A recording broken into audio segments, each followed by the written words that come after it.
Ես այլ ասելիք այս թեմային որ նախաձեռնությամբ համացանցումի փաստաթուղթը շրջանառում ձեր ստորագրությամբ, որ դիմել եք Երևանի քաղաքապետին,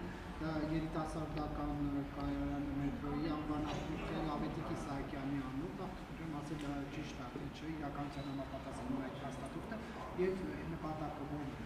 Գիտեք, այս տարի լրանում է Ավետիք Իսահակյանի 150-ամյակը, ձևավորված է հոբելյանական հանձնաժողով, որում ներգրաված են մեր տարբեր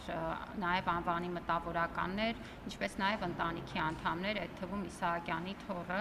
եւ հանձնաժողովի քննարկման ժամանակ իրենց կողմից առաջարկ բարձրացվեց, որ գուցե հաշվի առնելով, որ հարևանությամբ էլ Իսահակյանի արձանն է տեղադրված, եւ հոբելյանական տարին հաշվի առնելով գուցե ուրեմն քաղաքապետարանը հարցը քննարկվի։ Հանձնաժողովում այդ առաջարկը բարձրացվել է եւ ըստ սահմանված ընթացակարգի առաջարկը ներկայացվել է քաղաքապետարանին, կարծում եմ, որ դա ավագանու որոշման տիրույթում է եւ իհարկե քանի որ տարածքը ունի պատմություն եւ այդ անվանումն էլ կապ ունի պատմության հետ, կարծում եմ, որ ավելի ամբողջական հարցը կդիտարկեն, բայց առաջարկ է հնչել եւ բնականաբար առաջարկը պետք է ներկայացվի համապատասխան քննարկման, բայց միևնույն ժամանակ մենք քաղաքապետարանին առաջարկ ենք ներկայացրել, որպեսզի արձանը դառնա ավելի տեսանելի, որովհետև դրա շուրջը հիմա տարբեր նաև գործունեություններ են զարգացել եւ արձանը կարծես ստվերվել է եւ հիմա մենք նաև սպասում ենք, որ քաղաքապետարանի գործընկերները ընդհանուր առմամբ Իսահակյանի արձանը ավելի տեսանելի դարձնելու ուղղությամբ որոշակի քայլեր կձեռնարկեն։ Երիտասարդական բառը կոլորիտային Ես հենց այդ տեսանկյունից իմ պատասխանում էլ հնչեցրեցի, որ տարածքը պատմություն ունի, այդ թվում նաև անվանումը, եւ կարծում եմ ճիշտ կլինի, իհարկե առաջարկը հնչել է եւ դա նշանակում է, որ պետք է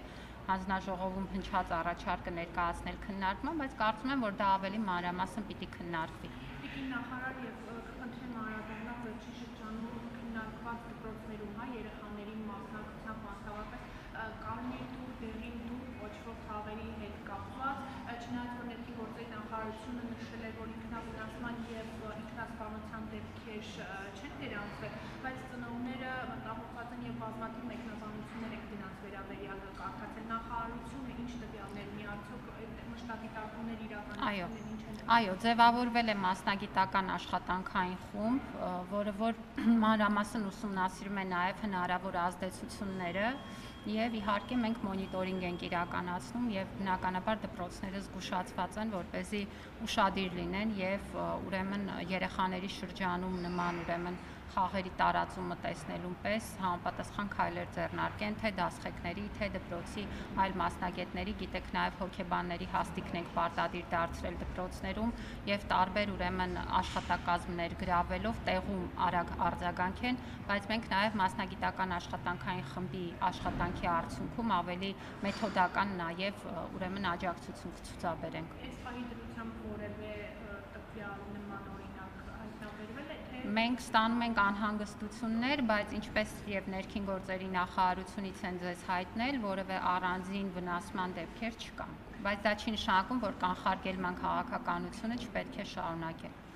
Եվ տիկին նախարար Ադրբեջանը հայտարարվել է, թե հայ մարզիկներին խաղերին մասնակցելու հրավեր է ուղարկել, ստացել եք հրավերը եւ արդեն որոշում կա այդ մասին։ Կարծում եմ առաջիկայում կքննարկենք եւ որոշում կկայացնենք։ Շնորհակալություն։ Դա կախված է տարբեր հանգամանքներից, այդ թվում նաև անվտանգության միջոցառումներից եւ կարծում եմ որոշումները պետք է կայացվեն ամբողջական ինֆորմացիայի պարագայում կքննարկենք եւ ըստ այդմ կորոշենք։ Շնորհակալություն։